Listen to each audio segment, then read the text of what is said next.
係大家好，我係 Dr. Y 維雍正醫生啦，我係一個眼科醫生。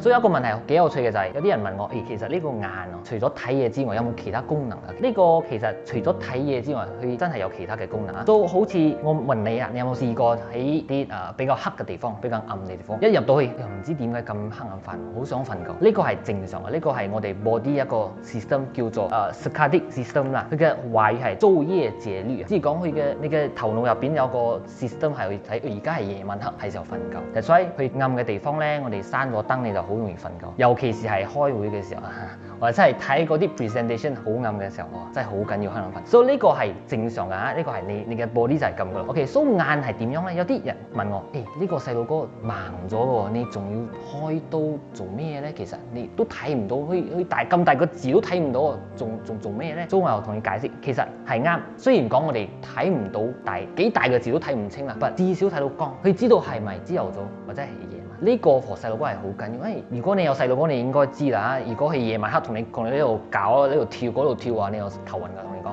至少佢有呢個可以睇到光或者暗，都可以幫助佢知道，而家係朝頭早，而家係夜晚，而家係時候瞓覺。所以呢個係一個好重要嘅功能啦，我覺得。所以呢個係第一個。第二個比較 special 嘅咧就我想同大家做一個少少嘅 experiment 啊，你哋試下咁冚住一隻眼啊，冚住一隻眼，你哋望住前面一個嘢，咩嘢都得，細細隻嘢，好似攞支筆啦嚇，試下掂呢支筆。其實呢差唔多到嘅時候，我覺得你會講，點解仲未到嘅？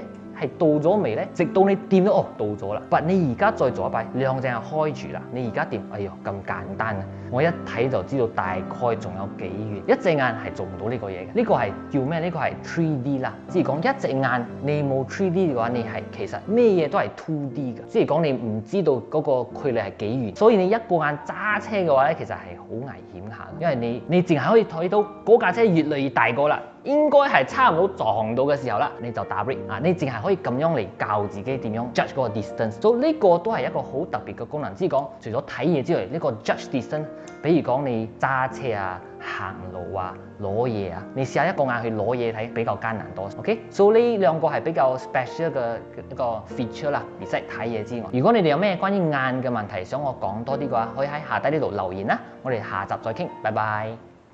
如果你喜歡我們的頻道，歡迎按讚、訂閱、加分享。